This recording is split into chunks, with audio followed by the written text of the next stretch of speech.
कन्या राशि जो कि बुध की दूसरी राशि है। स्वामी बुध, बुध बुद्धि, बुध ज्ञान, बुध मैनेजमेंट, बुध ऑडिट, बुध बैंकिंग, बुध राजकुमार। सबसे छोटा बालक ग्रह हमारे सोलर सिस्टम का, जो सूर्य के चारों तरफ बिल्कुल उस तरह घूमता है जैसे माँ का पल्लू पकड़ करके बच्चा घूमता है। तो कन्या राशि के जो जातक है ना, वो बुध जैसा ही कोमल शरीर, बुध जैसी ही कोमल बुद्धि, चातुर्य पूरा है क्योंकि बुध बनिया है ना। बैंकिंग कैसे संभालेगा, ऑडिट कैसे संभालेगा अगर बात चातुर्य नहीं होगा तो, मैनेजमेंट कैसे संभालेगा चातुर्य नहीं होगा तो इन सब चीजों में परफेक्ट ये लोग। लेकिन पूरी जिंदगी ये लोग अपने डिसीजन मेकिंग के लिए दूसरों की तरफ देखते हैं, किसी भी बड़े की तरफ, बुजुर्ग की तरफ। वो पिता हो सकते हैं, गुरु हो सकते हैं, माता हो सकती है, कोई भी ऐसा व्यक्ति जिस पर ये पूर्ण विश्वास रखते हैं। बुध जब जब सूर्य के साथ होगा तब तब बहुत अच्छे फल देगा। बुधादित्य राजयोग बनता है। नमस्कार, स्वागत है आपका दीपक ज्योतिष में और स्वागत है मेरे चैनल 21st सेंचुरी मॉम में। आज बात करेंगे कैसा रहेगा जुलाई का महीना इन कोमल स्वभाव, कोमल शरीर लेकिन तीक्ष्ण बुद्धि, तीव्र बुद्धि वाले जातकों के लिए, कन्या राशि के लिए। स्वागत है आपका दीपक ज्योतिष में और स्वागत है मेरे चैनल 21st सेंचुरी मॉम में। अगर आप मेरे चैनल पर नए हैं तो इसको सब्सक्राइब कर दीजिए, वीडियो पसंद आएगा तो लाइक और शेयर कर दीजिएगा और घंटी वाला बटन जरूर दबा दीजिएगा ताकि मेरे सारे वीडियोस लगातार सबसे पहले आप तक पहुंचते रहें। सबसे इंपॉर्टेंट बात, इस महीने सभी राशियों के लिए, केवल कन्या के लिए नहीं, सभी राशियों के लिए काल सर्प योग बन रहा है। काल सर्प योग का अर्थ समझिए। जब बाकी के 7 ग्रह राहु और केतु के बीच में आ जाते हैं तो उसको हम काल सर्प योग कहते हैं। नाम बड़ा भयंकर सा है पर वैसा कुछ डरने की जरूरत नहीं है। देखिए, एक बात है, स्वरभानु राक्षस का जो ऊपर वाला हिस्सा काट दिया गया था वो राहु, जो नीचे वाला हिस्सा है, धड़ वाला हिस्सा, वो केतु। अब भले ही स्वरभानु राक्षस से अमृत पीने के कारण देवताओं की श्रेणी में तो आ गया, लेकिन प्रवृत्तियां तो राक्षस की ही हैं, चाहे वो राहु या केतु हो। तो जब बाकी ग्रह, क्योंकि बाकी 7 ग्रहों को हम पिंड रूप में, बॉल शेप पे आसमान में देख सकते हैं, लेकिन राहु और केतु को नहीं देख सकते क्योंकि ये आसमान के 2 नॉड्स हैं, है ना। इनके पास कोई फिजिकल बॉडी, कोई बॉल शेप्ड बॉडी जैसे हमारी अर्थ है, मून है, वैसी नहीं है। लेकिन प्रभाव इनका इतना जबरदस्त और इतना ज्यादा है कि राहु और केतु का नाम सुनते ही लोग घबरा जाते हैं। घबराने जैसी कोई स्थिति नहीं है। मैं ऐसा नहीं कहूंगी कि काल सर्प योग का आप पर या मुझ पर या हम लोगों पर कोई खास असर नहीं होगा। असर तो होगा, लेकिन इतना भयंकर भी नहीं होगा जिसके लिए डर जाने की जरूरत है। क्या असर होगा वो बतलाती हूँ। देखिए, क्योंकि राहु और केतु दोनों तामसिक ग्रह हैं, हालांकि केतु को मोक्ष कारक साधु माना जाता है, लेकिन तो भी है तो तामसिक।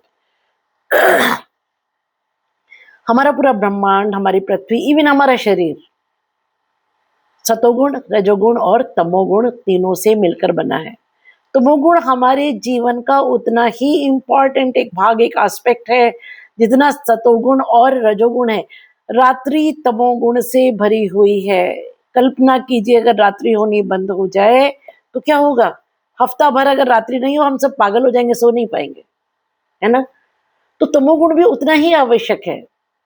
अब इसका इम्पैक्ट क्या होगा, इससे इतना डरने की बात क्यों है या इतना जिक्र क्यों हो रहा है, वो इसलिए हो रहा है क्योंकि अब क्या होगा कि बाकी 7 ग्रह तमोगुण के अधीन होंगे। उनमें नेगेटिव थॉट्स, हमारी अपनी बात करें, हमारे मन में, हमारे बुद्धि में, हमारे आत्मा में, है ना, negative thoughts, negativity towards everything थोड़ी बढ़ जाएगी। तमोगुण थोड़ा बढ़ जाएगा, है ना।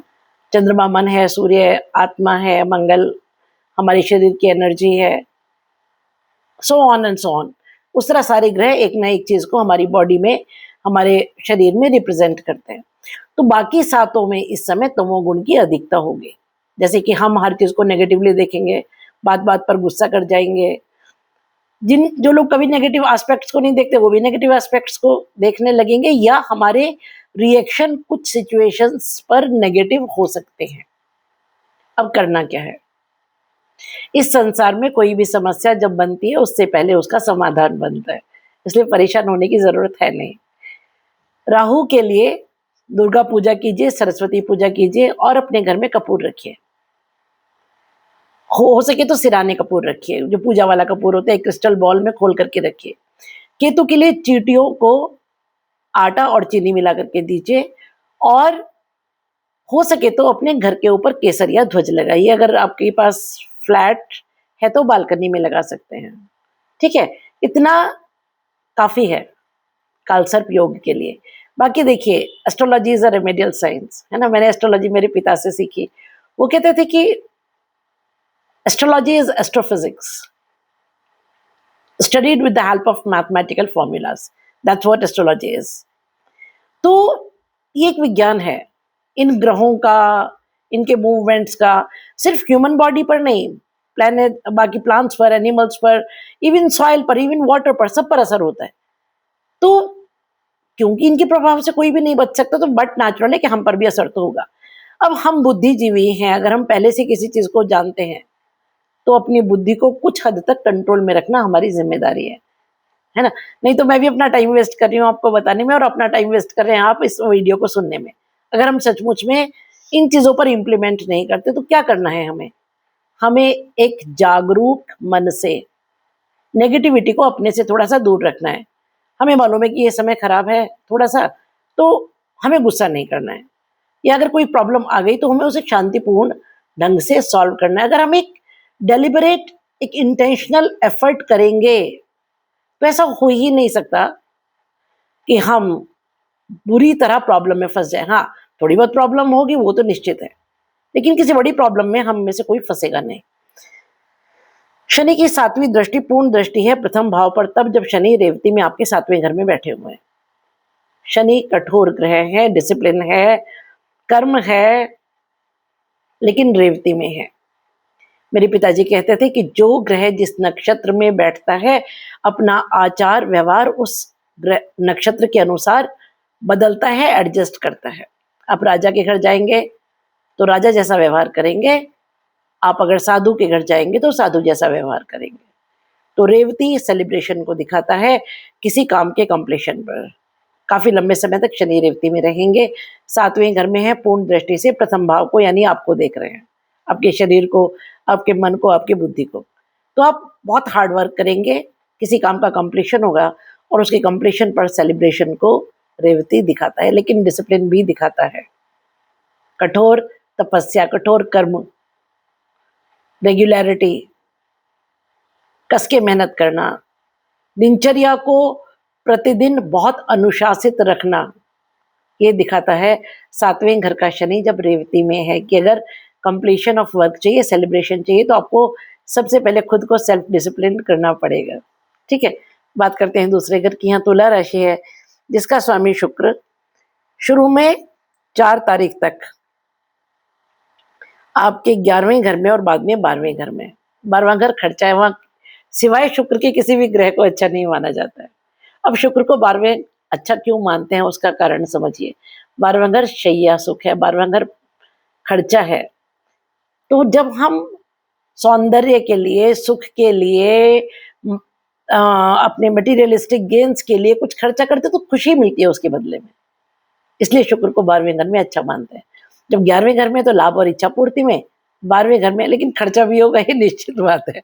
दूसरे घर का स्वामी जब 12वें घर में होगा तो दूसरा घर बैंक बैलेंस है, बैंक बैलेंस दूसरा घर, और 12वां घर खर्चा। बैंक बैलेंस खाली तो होगा लेकिन उससे सुख की प्राप्ति होगी।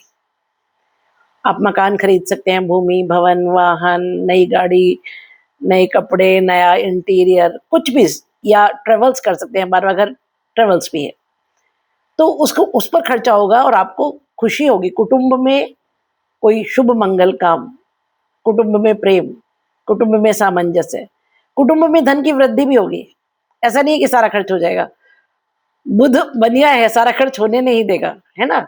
मिथुन वाले और कन्या वाले बहुत सोच समझ के खर्च करते हैं, कि अच्छी बात है।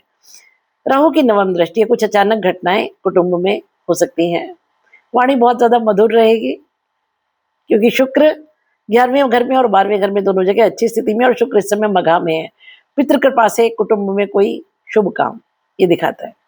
तीसरे घर का स्वामी मंगल बैठा हुआ है 21 जून से नवम भाव में और पूर्ण दृष्टि से तीसरे घर को देख रहा है। मेरे पिताजी कहते थे कि जब कोई ग्रह किसी दूसरी जगह बैठकर पूर्ण दृष्टि से या तो अपने घर को देखे या अपनी राशि को देखे, तो इसको इस तरह समझना चाहिए। कोई बच्चा विदेश गया पैसे कमाने, $100 कमाए, 10 उसने अपने पास रख लिए और 90 बेच दिए अपने घर। कहाँ? जहां दृष्टि है। तीसरा घर पराक्रम, छोटी यात्राएं, छोटे बहन भाई, आपकी हॉबीज, मेहनत। तो आपकी मेहनत का पूर्ण फल, मेहनत से भाग्योदय। अगर आपने 10% मेहनत की तो 90% भाग्य सपोर्ट करने के लिए बैठा हुआ है। इसलिए दबाकर मेहनत कीजिए, पूरी कोशिश कर लीजिए, पूरा दम लगा दीजिए इस समय, क्योंकि इस समय जो आप मेहनत करेंगे उसका आपको जबरदस्त फल मिलेगा। देखिए कभी कभी ऐसा होता है, हम 100% मेहनत करते हैं और 10% रिजल्ट है, लेकिन ये समय ऐसा है जब आप 10% मेहनत अगर करते हैं तो 90% लक सपोर्ट करेगा। तो इस समय सारे घोड़े खोल दीजिए, पूरा दम लगा दीजिए, जो आप मेहनत कर सकते हैं वो कीजिए इस समय। बात करें, अच्छा, मंगल की 7वीं के साथ साथ बृहस्पति की 5वीं दृष्टि भी यहाँ पर है। बृहस्पति की 5वीं दृष्टि का अर्थ समझिए। बृहस्पति इस समय पुष्य नक्षत्र में बहुत अच्छी स्थिति में है। पुष्य एक बहुत शुभ नक्षत्र है। बृहस्पति अपने आप में एक शुभ ग्रह है, एक शुभ ग्रह शुभ नक्षत्र में। और पुष्य नक्षत्र किसी पुराने लगाए हुए पेड़ के फूल, उस पर जो फूल आते हैं उसको, और फूलों के बाद जो फल आता है उसको दिखाता है। तो ये फूल किसको सिंबलाइज करते हैं? खुशियों को, रंगों को, कलर्स को। हम जिंदा हैं, ये फूल दिखाते हैं। तो जो हमने मेहनत की वो मेहनत जिंदा है। ये बृहस्पति पुष्य में दिखाएगा कि जो आपने कर्म किया, जो एफर्ट्स की, वो अभी अलाइव है और वो पूरी तरह पल्लवित हो रही हैं, उनमें फूल आ रहे हैं, और फूल के बाद जो फल आता है उसको दिखाता है पुष्य। तो बृहस्पति क्योंकि पुष्य में है और 5वीं दृष्टि से आपके पराक्रम को, मेहनत को देख रहा है, तीसरे घर को देख रहा है। इसका मतलब यह है कि जो मेहनत आपने की है इतने लंबे समय तक, उस पर अब फूल आएंगे, उसका फल आपको मिलेगा। ऊपर से मंगल की पूर्ण दृष्टि तीसरे घर पर। तो इस समय जो एफर्ट्स आप कर सकते हैं कीजिए। Winds are very very favourable. बात करें चौथे घर की, तो यहाँ धनु राशि है जिसका स्वामी बृहस्पति बहुत अच्छी स्थिति में है। सुख का स्वामी, सुख भाव का स्वामी, चौथा भाव सुख भाव है। सुख भाव का स्वामी लाभ भाव में, लाभ से सुख। Astrology is very simple, you connect the dots and you get the results. तो कुछ ऐसा लाभ और इच्छा पूर्ति होगी जिससे आपको सुख मिलेगा। पुष्य नक्षत्र मैंने अभी एक्सप्लेन किया है, बृहस्पति पुष्य में है। तो जब चौथे घर का स्वामी पुष्य में है तो जो मेहनत आपने की, चौथा घर माता, भूमि, भवन, वाहन, हमारा homeland, parental land, public dealing, इन सब क्षेत्रों में इस समय जो पुरानी मेहनत थी, क्योंकि पेड़ लगा के एकदम फूल भी नहीं आता है, एकदम फल भी नहीं आता है ना, पुरानी मेहनत, पुराने एफर्ट्स का रिजल्ट इस समय मिलेगा और बहुत अच्छा मिलेगा। यहाँ पर शनि की दशम दृष्टि है, सूर्य की दृष्टि है, बुध की दृष्टि है, मंगल की दृष्टि है और केतु की दृष्टि। मेरे पिताजी कहते थे कि वैदिक एस्ट्रोलॉजी में किसी घर में किसी ग्रह का प्लेसमेंट जितना इंपॉर्टेंट है उससे 100 गुना ज्यादा इंपॉर्टेंट दृष्टियां हैं। मैं सारी दृष्टियों को एक एक करके डिस्कस करूंगी। शनि की दशम दृष्टि, जब शनि रेवती में, फिर वही चीज दिखा रहा है, किसी काम का कंप्लीशन, उसका गुड रिजल्ट और उसका सेलिब्रेशन। सूर्य की दृष्टि, दशम भाव में सूर्य कारक होता है, वहां बैठकर पूर्ण दृष्टि से आपके चौथे घर को देख रहा है। चौथा घर माता, भूमि, भवन, वाहन, आपका पेरेंटल प्लेस। पेरेंटल प्लेस पर यश, पद, मान, प्रतिष्ठा की प्राप्ति। बुध मैनेजमेंट, सूर्य और बुध जब दोनों इस घर को देखेंगे तो कोई काम जिसका मैनेजमेंट प्रॉपरली नहीं हो रहा था वो बहुत वेल मैनेज्ड होगा। प्लस सूर्य और बुध मिलकर के पब्लिक डीलिंग को भी दिखाते हैं। जो लोग नेता हैं या किसी भी रूप में पब्लिक डीलिंग में है उनके लिए ये समय बहुत अच्छा होगा। मंगल की 8वीं दृष्टि मंगल भूमि, भवन, वाहन को ही दिखाता है, कंस्ट्रक्शन को ही दिखाता है, पेट्रोलियम पदार्थों को दिखाता है, एनर्जी को दिखाता है। जो लोग इस क्षेत्र में हैं उनके लिए ये समय बहुत अच्छा है, उससे सुख की प्राप्ति होगी, ये बिजनेस इस समय बूम पड़ जाएंगे। केतु की 5वीं दृष्टि, केतु मघा में है, वो भी वही दिखा रहा है, पितृ कृपा से सेलिब्रेशन। हालांकि केतु सेपरेट, केतु सिजर्स है, उसके बावजूद क्योंकि केतु मघा में है तो मघा जैसा बिहेव करेगा, उसका व्यवहार मघा जैसा होगा। तो केतु जो कि एक्चुअली विच्छेद का कारक है, विरह का कारक है, सेपरेशन का कारक है, इस समय मघा में होने के कारण पितृ कृपा परिवार में, चौथा घर परिवार भी है, आपकी होमलैंड है, माता का घर है, एक कुटुंब का ओल्ड होम जो पुराने घर होते थे वो है, वहां पर पितृ कृपा से कोई सेलिब्रेशन दिखा रहा है।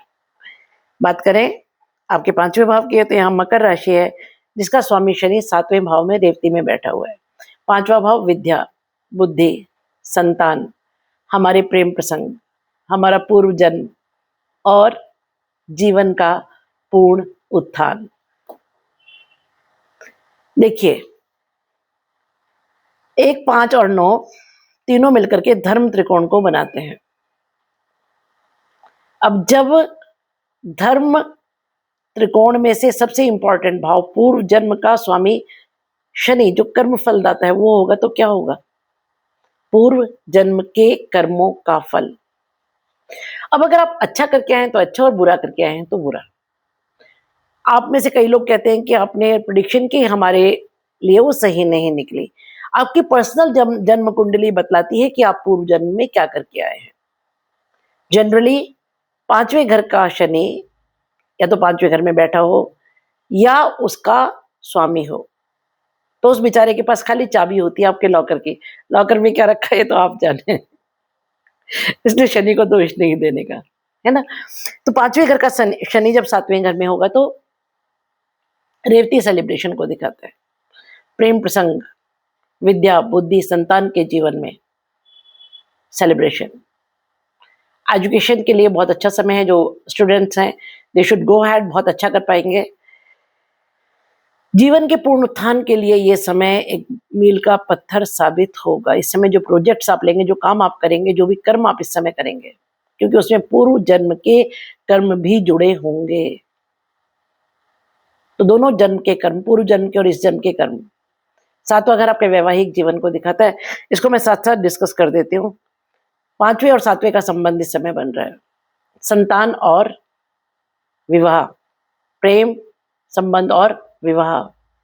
तो पूर्व जन्म के कर्म और इस जन्म के कर्म मिलकर के सेलिब्रेशन कराएंगे, क्योंकि रेवती सेलिब्रेशन को दिखाता है।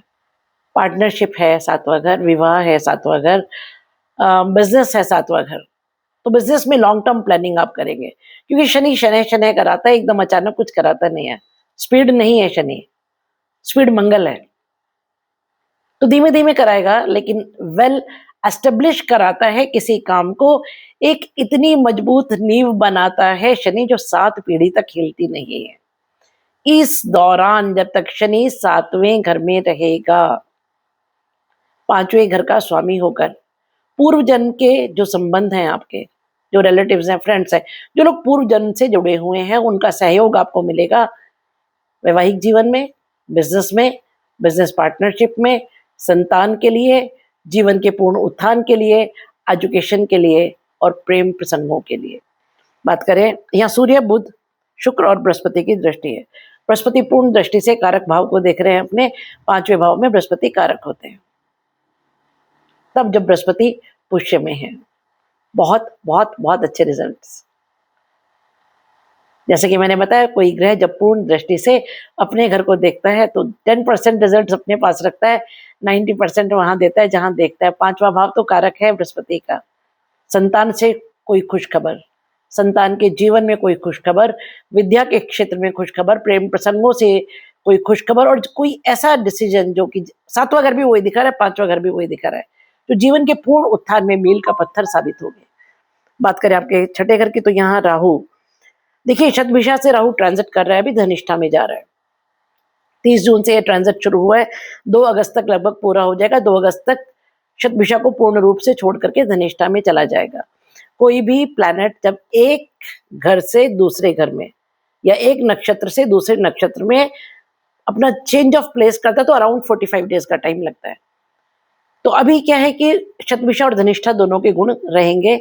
2 जून के बाद पूर्णतः धनिष्ठा के ही गुण रहेंगे, क्योंकि तब राहु पूर्णतः धनिष्ठा में प्रवेश कर चुका होगा। अभी जब धनिष्ठा में शुरू हो गया जाना, तो अभी मिले जुले फल धनिष्ठा और शतभिषा के 3, 6, 10 और 11 इन 4 घरों में राहु श्रेष्ठ फल देते हैं।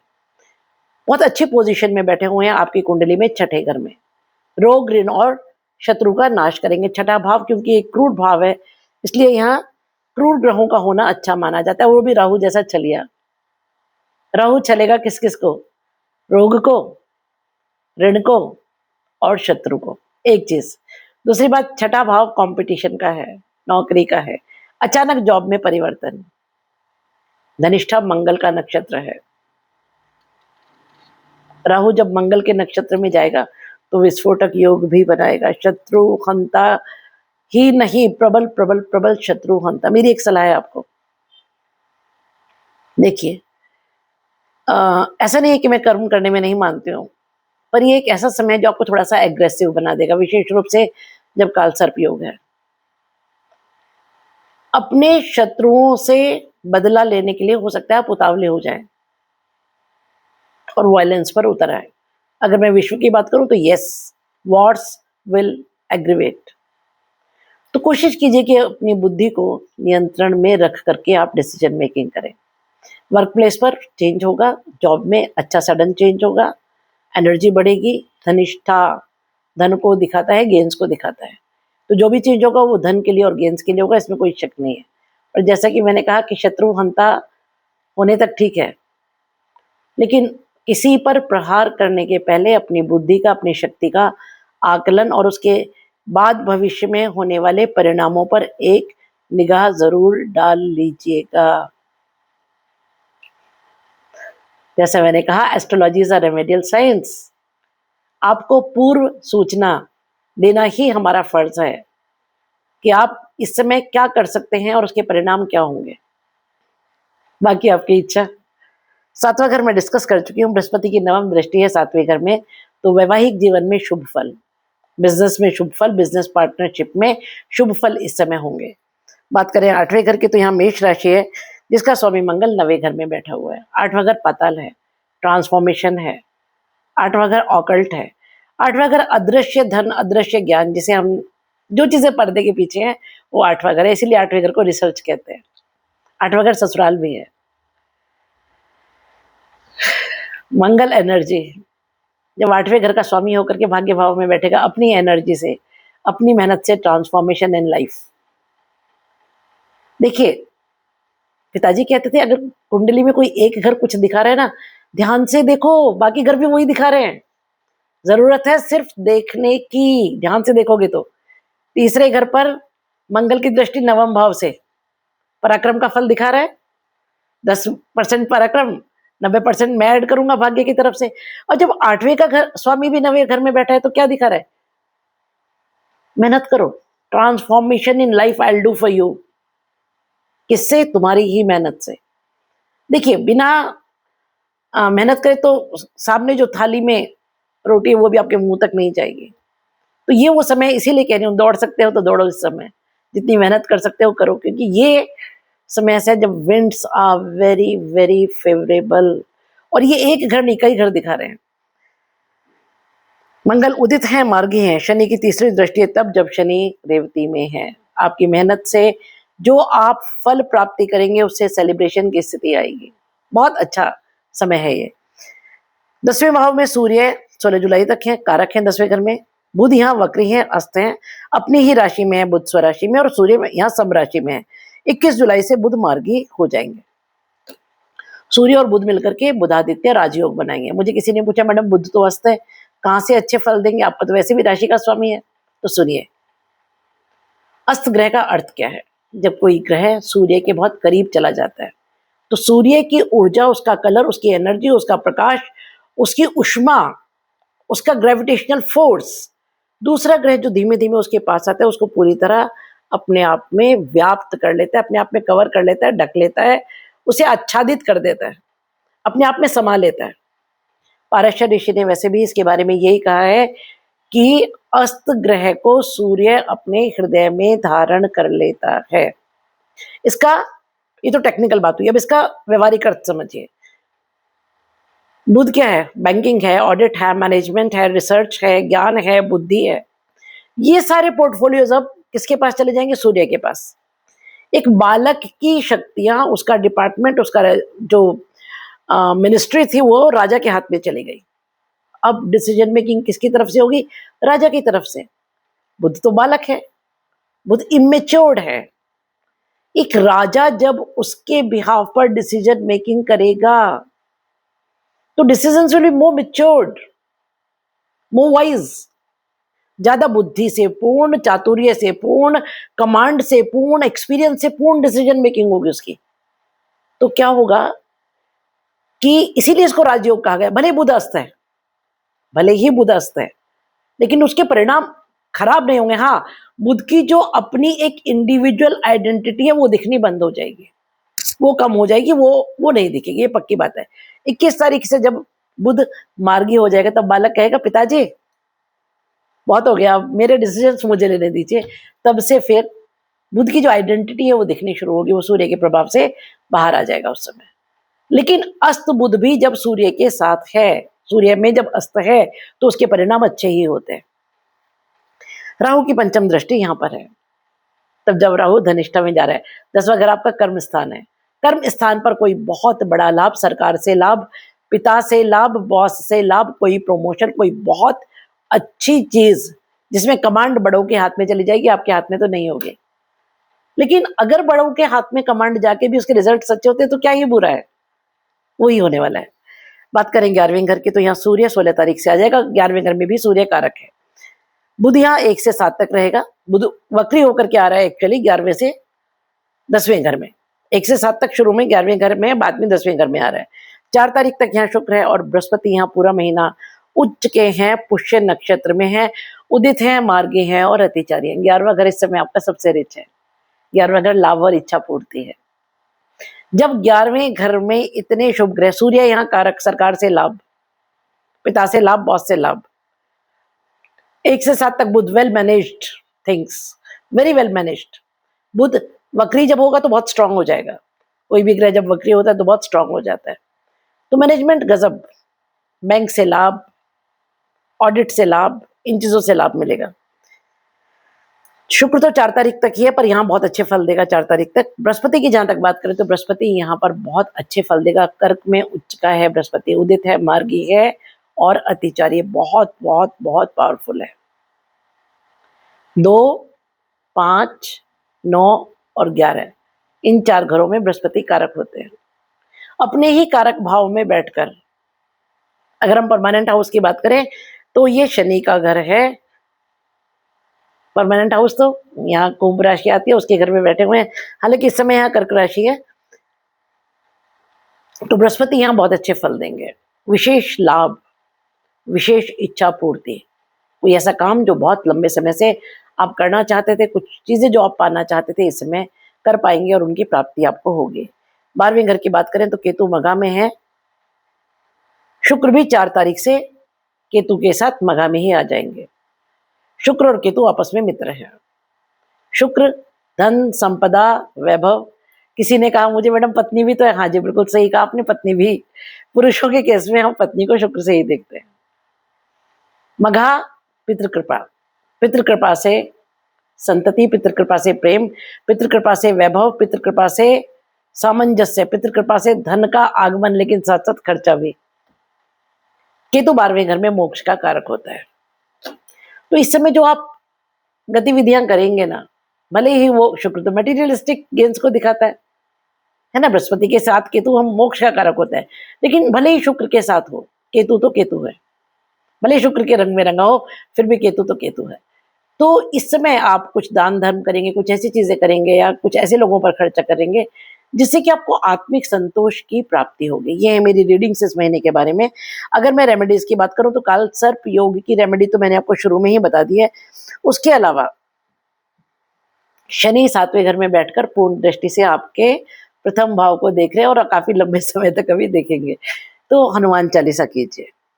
दूसरी बात, कन्या राशि वालों को हमेशा पौधों को पानी दीजिए, सेवा कीजिए पौधों की, बर्ड्स को फीड कीजिए और उसके अलावा सूर्य को जल हमेशा देना चाहिए। ये रेमेडीज अगर आप कर लेते हैं तो इट्स मोर देन एनफ। एक छोटी सी रिक्वेस्ट है मेरी, मैं बहुत बहुत सारी रिसर्च करके तब वीडियोस बनाती हूँ।